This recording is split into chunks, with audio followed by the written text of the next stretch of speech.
तो प्यारे बच्चों कैसे हैं? मैं हैरी सर और आप हैं अपने बहुत ही प्यारे यूट्यूब चैनल कैरियर प्लस पर, जिसमें आज का जो टॉपिक है वो है अर्थमेटिक प्रोग्रेशन, मतलब समांतर श्रेणी। ये टॉपिक आपके लिए इतना इंपॉर्टेंट है। फिलहाल में जिन बच्चों ने यूपी पुलिस का एग्जाम दिया था तो वहां देखेंगे आप, यहां से क्वेश्चन पूछा गया, एसएससी में यहां से क्वेश्चन पूछा जाता है, पीसीएस के सीसेट में यहां से क्वेश्चन पूछा जाता है, आप रेलवे की तैयारी कर रहे हैं तो रेलवे में भी यहां से क्वेश्चन बनता है। तो ये टॉपिक आपके लिए मोस्ट इंपोर्टेंट बन जाता है। हम देखेंगे एपी क्या है, उससे कितने प्रकार के इस पे क्वेश्चन जो है बन सकते हैं और कैसे हमें उन्हें सॉल्व करना, और प्रॉपर तरीके से एक एक पॉइंट आपको समझाने वाले। तो चलिए बच्चों स्टार्ट करते हैं। किसकी बात कर रहे हैं हम? अर्थमेटिक प्रोग्रेशन, समांतर श्रेणी। देखिए एक बात मैं आपको बताऊं, तो यहां जब आप पढ़ेंगे ना, देखो जब आप पढ़ेंगे तो यहां क्या लग रहा है? अर्थमेटिक प्रोग्रेशन, ऐसा लग रहा है जैसे कोई बीमारी का नाम हो। लेकिन अगर हम हिंदी में देखें तो आराम से हिंदी वाले सबसे पता चल जाता है समांतर श्रेणी, मतलब ऐसी श्रेणी जिसके सभी पदों में अंतर समान हो। तो हिंदी तो क्लियर कर देती है इस बात को, लेकिन अर्थमेटिक से ऐसा लगता है जैसे हम अंकगणित की कोई किताब पढ़ रहे हैं। ठीक है, तो कंफ्यूज होने की जरूरत नहीं है, हिंदी बिल्कुल क्लियर कर देता है मैथमेटिक्स को कि हाँ इसका अर्थ ये है। देखो हमें जरूरी ये है कि हम एपी को पहचाने कैसे। तो सबसे पहले मैं दो यहाँ पे सीरीज आपके सामने लिख रहा हूं, उनमें मैं आपको बताऊंगा कि इन्हें पहचाना कैसे जाता है। देखो अगर मैंने संख्या लिखी यहां पे 2, मैंने लिखा 8, मैंने लिखा 16, मैंने लिखा 24, मैंने लिखा 32 और मैंने लिखा 40। ठीक है, फिर मैंने एक और सीरीज लिखी, मैंने लिखा 10, फिर मैंने लिखा 15, फिर मैंने लिखा 20, फिर मैंने लिखा 25 और फिर मैंने लिखा यहां पर 30। ठीक है, अब ध्यान से बच्चों समझना कि हम पहचानेंगे कैसे कि एपी है या नहीं। देखो सबसे पहले अगर हम ऊपर वाले को देखें सीरीज को, तो यहां से हमें पता लगेगा कि इनमें अंतर 6 का है, इनमें अंतर 8 का है, इनमें अंतर 8 का है, इनमें अंतर 8 का है, इनमें अंतर 8 का है, सब में अंतर अंतर 8-8 का है, लेकिन यहां अंतर अलग है। इसका मतलब ये एपी बिल्कुल भी नहीं है। बात आएगी नहीं समझ में? अर्थमेटिक प्रोग्रेशन मतलब समांतर श्रेणी का अर्थ यह है कि अगर आपको कोई श्रेणी दे रखी है तो उसके सभी पदों में अंतर समान होना चाहिए, तो समांतर श्रेणी कहलाएगी। दूसरे वाले को चेक करते तो इनमें अंतर 5 का है, यहां भी अंतर 5 का है, यहां भी अंतर 5 का है और यहां भी अंतर 5 का है।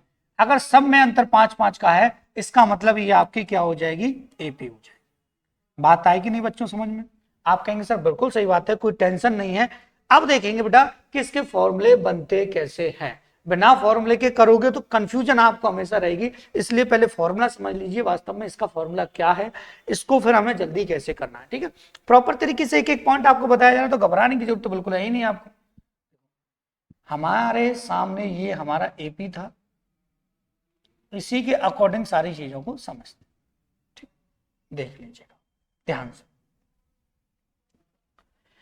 देखो एपी में सबसे पहले जो होता है, देखो अगर मैं सीरीज को इस तरीके से बनाना चाहूं तो मैं इसको ऐसे लिख सकता हूं कि ये A1 है, ये आपका A2 है, ये आपका A3 है, ये आपका A4 है और ये आपका A5।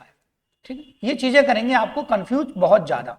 आपको सीधा सीधा याद रखना है कि अगर हमें इसका कोई सा टर्म निकालना है, पद निकालना है, ठीक है, पद निकालना है, तो अगर हमें कोई पद ज्ञात करना है, मतलब कोई टर्म निकालना है, तो इसका फॉर्मूला होता है an, या आप लिख सकते हो यहां पे tn बराबर होता है a plus n minus 1 into D. ठीक है कि नहीं? अब देखिए इसमें a क्या है, an क्या है और d क्या है, सारी चीजें आपको बताई जाएंगी। ध्यान से देखिएगा, अगर मैं an की बात करूं या tn की, तो इसका अर्थ ये है कि आपसे जो पद पूछ रहा है आपको वो पद यहाँ पे बता देना है। 5वां पूछ रहा है, 10वां, 12वां, 15वां, वो पद आपको यहाँ पे बता देना है कौन सा पद कितना निकल के आएगा। मतलब अगर मैं कहूं तो इसको आप लास्ट टर्म भी बोल सकते हैं बेटा। क्या बोल सकते हैं? लास्ट टर्म, मतलब अंतिम पद आप इसे बोल सकते हैं।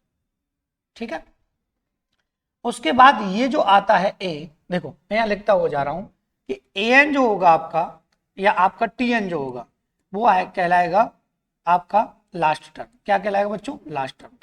ठीक, यहां पर जो a होगा, जो a दे रखा है वो फर्स्ट टर्म का काम करेगा, फर्स्ट टर्म। ठीक है, और आपका यहां पे जो n होगा ये होगा आपके टर्म्स ओनली, कि यहाँ पे पद कितने हैं, ठीक है, पदों की नंबर ऑफ टर्म्स, ठीक है। यहां से जो डी होगा वो होगा इनका डिफरेंस, क्या होगा, डिफरेंस, जिसे हिंदी में सार्वंतर बोला जाता है,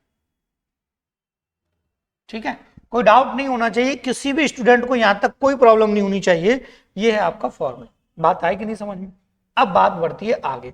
जब आगे बात पड़ती है तो अब हम यहां देखेंगे बेटा क्या, कि अगर टर्म पूछ रहा है तो कोई टेंशन नहीं है, अगर अब सम ऑफ टर्म पूछ रहा है, सम ऑफ टर्म्स पूछ रहा है, तब आपको बच्चों क्या कर देना है, यहां पर फॉर्मूला है इसका n/2 2a plus n-1 into D. लेकिन जब हम सवाल करेंगे तो इस फॉर्मूले को छोटा हम कर सकते हैं। कैसे कर सकते हैं? ये काम करेगा किसका, Sn, क्या किसका काम करेगा, Sn। और मैं अब इस फॉर्मूले को थोड़ा सा छोटा कर देता हूं बेटा। कैसे? देखो मैंने लिखा यहाँ n/2, ठीक है, और मैं इसको फैक्टराइज करके लिख सकता हूं, तोड़कर, मतलब a प्लस ए लिख सकता हूं 2a को, प्लस आपका ये n-1 इंटू डी है ये आपका, ठीक है। और अगर बेटा मैं आपसे अब बोल दूं, सिंपल सी बात बोल दूं कि यहां से यहां तक जो है वो क्या है, ये an या tn है, लास्ट टर्म बोल सकते हैं, तो मैं कहूंगा कि n/2 और यहां से a प्लस an आ जाए।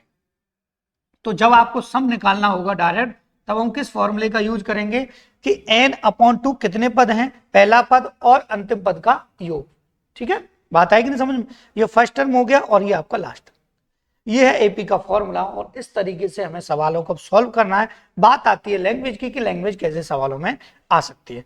तो पहले सवाल की तरफ बढ़ते हैं, और ये जो सवाल है फिलहाल में अभी जो यूपी पुलिस का एग्जाम आपका कैंसिल हुआ है उसका ये सवाल है, और देख लेते हैं सवाल को करना कैसे है। ये है आपका यूपी पुलिस कांस्टेबल 2024 18 फरवरी को जो मॉर्निंग शिफ्ट का जो एग्जाम हुआ था उसका ये क्वेश्चन है, ठीक है। देखो करना क्या है, समझ, 15, 20, 25, 135 के बीच कितने पद हैं, कितने पद हैं, नंबर ऑफ n निकालना, n निकालना है आपको। देखो फॉर्मूला क्या था आपका, an बराबर a plus n-1 into D, यही तो था बेटा, ठीक। अब हम फॉर्मूले में सारी चीजों को पुट करेंगे तो बहुत आसान हो जाएगा। देखिए an क्या है, लास्ट का टर्म, क्योंकि लास्ट का दे रखा है 135 हम लिख देंगे, कोई टेंशन नहीं। a आपका दे रखा है 15 दे रखा है, रख देंगे। यहाँ n-1 है, कोई टेंशन नहीं है। और d जो आपका दे रखा है वो दे रखा है बेटा आपका, डिफरेंट कितना है सब में, 5 का, ठीक है। अब आपको जल्दी कैसे करना, थोड़ा समझ लीजिए। यहाँ से डायरेक्ट माइनस कीजिए, ये कितना आएगा 120, ठीक है। और 5 से 120 को काटेंगे तो ये आ जाएगा 5 दूनी 10, 5 चौका 20, बराबर आ जाएगा n-1। ये 1 इधर जाके ऐड होगा तो n बराबर आ जाएगा आपका 25, जो कि ऑप्शन नंबर आपका सी बिल्कुल ठीक हो। ये आया था एग्जाम में आपके में सवाल, जो अभी अभी आपका एग्जाम कैंसिल हुआ है उसका ये क्वेश्चन, ठीक है। कोई डाउट नहीं होना चाहिए किसी भी स्टूडेंट को, ठीक है। आगे बढ़ते हैं, आगे बढ़ते हैं तो देखेंगे कि आपसे इसमें 14वां टर्म पूछा गया है, और ये जो सवाल है वो अभी अभी आपके यूपी पुलिस के एग्जाम में आया था, सेकंड शिफ्ट का, जिसकी वजह से चर्चाओं में ज्यादा रहा था पेपर लीक, वो वाली शिफ्ट का ये क्वेश्चन है। और आगे भी आपसे एपी के सवाल पूछेगा तो ये सेकंड शिफ्ट का, ठीक है बच्चा। अब देख लो ध्यान से, सवाल को कर देते हैं, तुरंत उड़ा देंगे। देखो ये कह रहा है अनुक्रम 14, 10, 6, 2 का 14वां पद ज्ञात करो, 14वां टर्म पता कर। देखो अगर मैं कहूं आपसे, एक चीज ध्यान रखना लास्ट तक जब तक मैं बोलूं, कि मैंने कहा 10वां पद, तो आपके लिखने का तरीका थोड़ा सा बदल जाना चाहिए।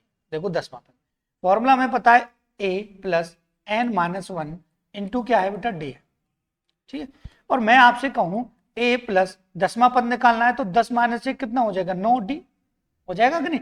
तो जब आपसे पूछा गया 10वां पद तो a प्लस 9d लिखना है, आपसे पूछा गया 5वां पद तो a प्लस 4d लिखना है, आपसे पूछ लिया 50वां पद तो a प्लस 49d आपको यहाँ पे लिखना है, ठीक है। कोई डाउट नहीं होना चाहिए यहाँ तक किसी भी स्टूडेंट को, कमेंट करके मुझे बताते हुए चलिएगा, ठीक है। देखो यहां से 14वां पद पूछा है तो a प्लस आपको करना क्या है, यहाँ पर केवल a प्लस 13d लिख लेना, 14 पूछा है तो एक कम करके d में लिख देना। अब आपको केवल वैल्यू को पुट कर देना। देखो करते हैं वैल्यू को पुट।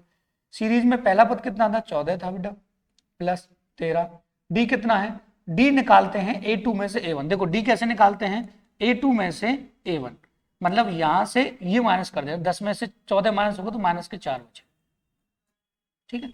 यहां से ये 14 हो जाएगा और ये हो जाएगा 13 चौक 52, 52, 13 चौक 52, 52 हो जाएगा, ठीक है, 52 हो जाएगा। और फिर आपको इसे इसमें से माइनस कर देना है, तो माइनस का 38 आपका आंसर आ जाएगा, जो कि ऑप्शन नंबर बी आपका बिल्कुल ठीक है। ठीक है बेटा, 2 सवाल क्लियर करा दिए हैं मैंने जो अभी अभी प्रेजेंट में आपसे पूछे गए हैं, तो घबराने की जरूरत नहीं है। खतरनाक सवाल भी बन जाएगा तब भी आप चुटकियों में उसे उड़ा सकते हो हमारे इस तरीके से। देखो, अगर आपने सारी चीजें, देखो मैं आपको ज्यादा ट्रिक की तरफ नहीं ले जाता। ट्रिक में क्या होता है, बच्चे 2-3 तरीके के सवाल सीख पाते हैं, फिर वही प्रॉब्लम कि आगे जब एग्जाम में कोई क्वेश्चन आ जाता है सॉल्व नहीं होता।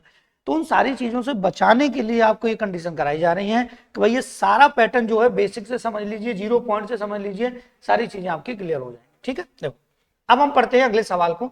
सवाल कह रहा है sum all the terms of the sequence 20, 25, 30, 35 and 205 तक है। कितने, 205 तक है। ठीक है, आपको निकालना है सम। सम निकालने के लिए मैंने आपसे क्या कहा था, सम निकालने के लिए मैंने आपसे सिंपल सी बात बताई थी कि आपको अगर सम निकालना है डायरेक्ट, तो आपको सबसे पहले फर्स्ट टर्म रखना है, फिर आपको लास्ट टर्म रखना है, अपॉन 2 कर देना है, इनटू आपको n कर देना है। ठीक है, अब आप कहेंगे सर बिल्कुल सही बात है। अगर मैं आपसे कहूंगी a कितना है तो आप कहेंगे सर 20 है, लास्ट में l कितना है तो आप कहेंगे सर 205 है। ठीक है, नीचे कितना है, 2 है। लेकिन टर्म कैसे पता करें कि टर्म कितने हैं, तो मैं आपको सिंपल सा ट्रिक यहां पे बता देता हूं टर्म का याद करने का, कि लास्ट वाले में से पहला माइनस कीजिए। ठीक है, इसमें से हमें ये माइनस करना है, तो 205 में से 20 जाएगा तो आपका 185 आगे। और डिफरेंट कितने का है सबका, 5 5 का, 5 का आप डिवाइड दे देंगे तो ये आ जाएगा आपका 5 3 15, ठीक है, और 5 7 35, ठीक है, प्लस आपको 1 जोड़ देना है तो ये आ जाएगा आपका 38। ठीक है कि नहीं, देखो लास्ट टर्म में से फर्स्ट टर्म माइनस करना है, अपॉन डिफरेंस का डिवाइड देना है, प्लस 1 आपको कर देना है। तो लास्ट टर्म कितना था आपका 205, 20 माइनस करेंगे 185, 5 से भाग देंगे कोई डिफरेंट 5 था, 5 3 15, 5 7 35, और 1 प्लस हो जाएगा, ये आ जाएगा 38, मतलब 38 आपके क्या है ये टर्म। बात है कि नहीं बेटा समझ में, नहीं तो आप फॉर्मूला रखते रखते सोच में पड़ जाओगे कि कैसे करें फॉर्मूला से। ठीक है, यहां से 2 से ये 19 बार कट जाए, कटेगा ही कटेगा एक संख्या, तो ये हो जाएगा आपका 225, यहाँ पे हो जाएगा आपका 19, और मल्टीप्लाई करके बेटा मुझे कमेंट बॉक्स में आपको आंसर बता देना है। मैंने पहले ही कहा था मल्टीप्लाई में आपसे ही करवाऊंगा, क्योंकि पेपर आपको देना है, तभी तो आपकी कैलकुलेशन ठीक होगी। अगला सवाल देख, अगला सवाल है क्या कह रहा है कि आपको यहां पर अनुक्रम 10, 14, 18, 22 के 35वें पदों तक का योग आपको पता करना है। 10, 14, 18, ठीक है, अंतर सब में 4-4 का है, कोई टेंशन नहीं है। अब देखो 35 पदों का योग, मैंने योग के लिए आपको जस्ट अभी बताया है कि SN A प्लस L पहला और लास्ट का अपॉन 2 इंटू आपको n। अब हमारे पास पहला टर्म है आपके पास 10 है, कोई टेंशन नहीं है। लास्ट टर्म है आपका नहीं है, तो लास्ट टर्म हमें निकालना है। तो लास्ट टर्म कितना, 35, तो 35 मान निकालना है, तो a प्लस 34d हो जाएगा, तुरंत मैंने आपको बताया अभी। तो a कितना है आपका 10 है, तो टेंशन नहीं लेनी, प्लस 34, d कितना है, d देखिए 14 में से 10 गए तो कितना 4, तो ये आ जाएगा 10, और ये आ जाएगा 4 चौक 16, 4 3 12, 136, ठीक है, 136 जोड़ेंगे तो ये हो जाएगा 146, 146, ठीक है। तो लास्ट टर्म 146 आ गया, अपॉन कितना यहाँ पे 2 है, ठीक है, और है कितने टर्म यहाँ पे 35, कोई टेंशन नहीं, तो ये आ जाएगा 156 अपॉन कितना 2 इंटू 35, ठीक है बेटा। और यहाँ से 2 से काटेंगे तो 2 7 14 हो जाएगा, और ये आ जाएगा 2 8 16, ठीक है, गुणा कर देंगे 35। अब मल्टीप्लाई करके मुझे बताइएगा बेटा कमेंट बॉक्स में कि आपका आंसर कितना, इनमें से ही मैच हो जाएगा, आपको घबराने की जरूरत नहीं है। ठीक है बेटा, आगे बढ़ते हैं, सवाल को देख लेते हैं कि सवाल क्या क्या। इस तरीके के लैंग्वेज वाले भी सवाल एपी में से बन जाते हैं, और ये भी एग्जाम का ये एसएससी में पूछा गया क्वेश्चन है। ठीक है, तो घबराने की जरूरत आपको नहीं। देखो सवाल कह रहा है कि एपी में 50 पद हैं, कोई टेंशन नहीं है, जिसका तीसरा पद 12 है और अंतिम पद 106। कुछ नहीं सर, इतना इजी सवाल है ये कि आप जब इसको करोगे तो कहेंगे सर इतना सिंपल था। एपी के सवाल बहुत सिंपल होते हैं, ज्यादा कैलकुलेशन नहीं, ज्यादा झंझट नहीं, कुछ भी नहीं, बहुत ही सिंपल तरीके से आ जाते हैं आंसर। ठीक है, देखो समझ लेते हैं बेटा, है कुछ नहीं सवाल में। देखो इसने कहा एबी में कितने टर्म है 50, जिसका तीसरा पद, तो मैंने क्या कहा था आपसे ए प्लस तीसरा पद है तो 2d हो जाएगा, हो गया। कितना दे रखा है 12 दे रखा है, नो टेंशन, ठीक है। और अंतिम पद तो 50 है तो अंतिम कितना लगा जाएगा 50 में, 50 में कैसे लिखेंगे a प्लस 49d लिखेंगे कि नहीं लिखेंगे, लिखेंगे, बराबर ये कितना दे रखा है 106 दे रखा, नो टेंशन। यहां से देखिए ये कैलकुलेशन वाली कंडीशन बन गई जो आप बचपन में करते थे, माइनस माइनस माइनस ये चला जाएगा बेटा, और ये 47d आ जाएगा माइनस का, ठीक है। और ये आ जाएगा आपका कितना 94, ठीक है। माइनस का, माइनस से माइनस 47 से कितना 2 बार, तो d बराबर आपका आ जाएगा आंसर 2, डिफरेंस कितना आ गया बेटा 2, ठीक है।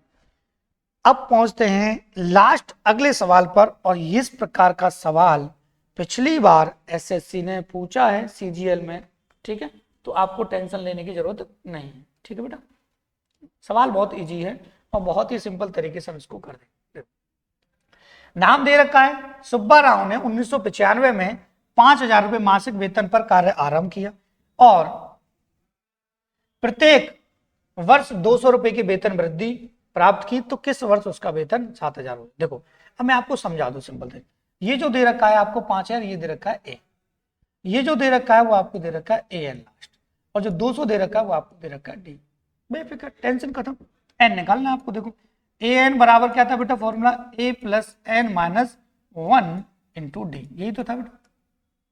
मैं डायरेक्ट भी निकाल के बता सकता हूँ, आपको घबराने की जरूरत। देखो ए एन कितना है आपका 7,000, ए कितना है आपका 5,000, तो यहां से ये माइनस हो जाएगा, तो 7,000 में से 5,000 गए तो बचा कितना 2,000, ठीक है, बराबर ये n माइनस 1, और यहां से d जो है वो कितना दे रखा है 200, 200 से सीधा सीधा कटेगा ये सीधा सीधा 10 बार, तो n माइनस 1 बराबर कितना आ गया 10, मतलब n बराबर कितना आ जाएगा आपका 11, 11 आ गया। अब आपको करना क्या है, केवल 1995 में आपको 11 साल जोड़ देने हैं। 1995 में अगर मैं 11 साल जोड़ दूं तो 2006 आ जाएगा, 2000 कितना आ जाएगा 6, ठीक है 2006, 5 और 1 6, 10 का 0 और ये 0 और ये 2, 2000 कितना आ जाएगा 6, ठीक है 2006 आ गया, इसको कर लीजिए 2006, ठीक है बेटा।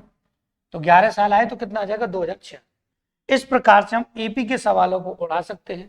आज की क्लास को बेटा यही समाप्त करता हूं, फिर नया टॉपिक लेके आऊंगा। बार बार आपसे एक ही बात कह रहा हूं, कैरियर प्लस से जुड़िए, सब्सक्राइब कीजिए, ऑल नोटिफिकेशन भी कीजिए, और ज्यादा से ज्यादा वीडियो को शेयर कीजिए। यहां रुककर आपको बहुत ही अच्छी पढ़ाई मिल जाएगी, तो आपको कहीं भागने की आवश्यकता नहीं है। And thank you.